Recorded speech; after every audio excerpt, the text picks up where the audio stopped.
The room went quiet so fast I could hear the ice cubes clink in my sister's champagne glass. Lena's fiancé froze mid-laugh. My mom's smile collapsed like a bad mask, and every head in that living room turned toward me. Because I was standing there, pointing at the ring on Lena's finger, and my voice came out sharper than I meant it to. "That diamond," I said. "Where did you get that diamond?" Lena blinked like I'd slapped her. "Evan, are you seriously doing this right now?"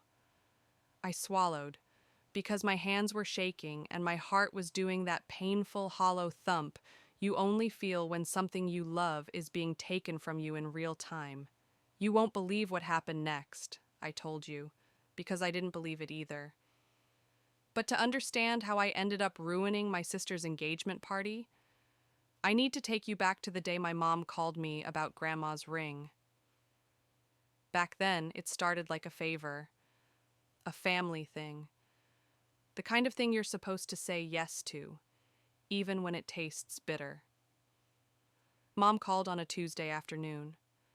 I was at work, sitting in my car on my lunch break, eating a sad sandwich and staring at the steering wheel like it had answers. Her name flashed on my phone, Mom, and for a second I almost didn't pick up, because when Mom called, it was never to ask how I was doing.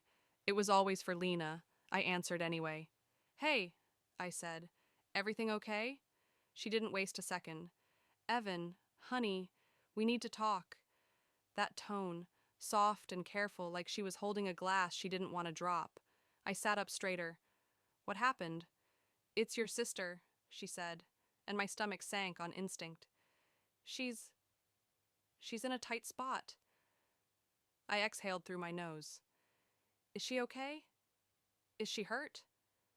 "No, no, nothing like that," Mom rushed, like she didn't want me to focus on anything except the real request she was building toward.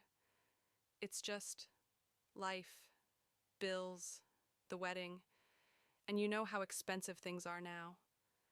I stared out through my windshield at the parking lot.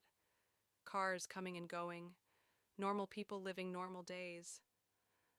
"What does that have to do with me?" I asked, already knowing. There was a pause, just long enough to feel like a decision. "We're thinking of selling Grandma's ring," Mom said, "to help your sister." For a second, I didn't speak, because that sentence was loaded.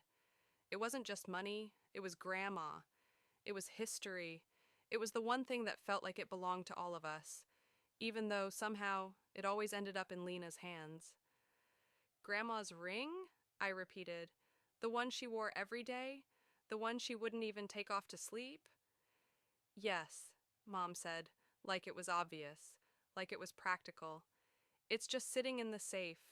It's not doing anyone any good, but it could help Lena start her marriage without all this stress." I pinched the bridge of my nose. "Why are you telling me?" "Because we're family," Mom said, gentle again.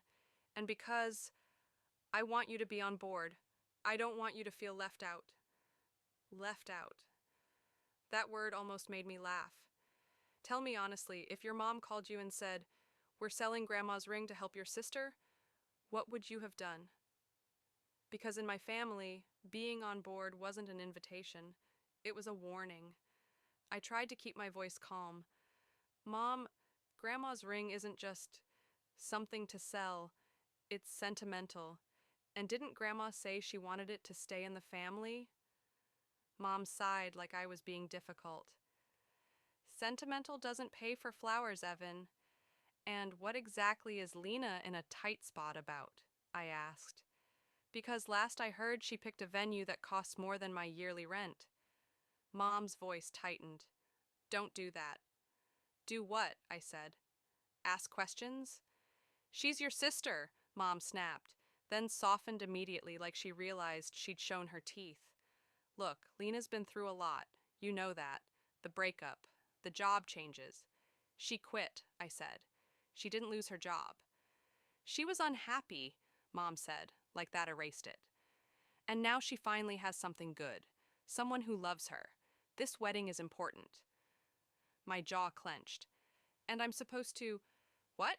Applaud while you sell Grandma's ring?" "It's not like we're selling it to strangers forever," Mom said quickly. "We can buy it back later. We just need the cash right now." That's when my chest tightened in a way I couldn't explain. Not anger, not exactly. More like dread, because in my family, we'll fix it later meant you'll forget and we'll never talk about it again. I asked, "Where is Grandma's ring right now?" "In the safe," Mom said, like she'd already said it. "At the house." "The safe in Dad's office?" I asked. "Yes," Mom answered. That safe mattered because it wasn't really Mom's safe. It was Grandma's. And then it became Dad's. And now Mom treated it like it was hers. I said, "I'm coming by tonight." Mom paused. "Why?" "Because," I said, and my voice was steadier than I felt, "I want to see it." "Evan," she said, the warning.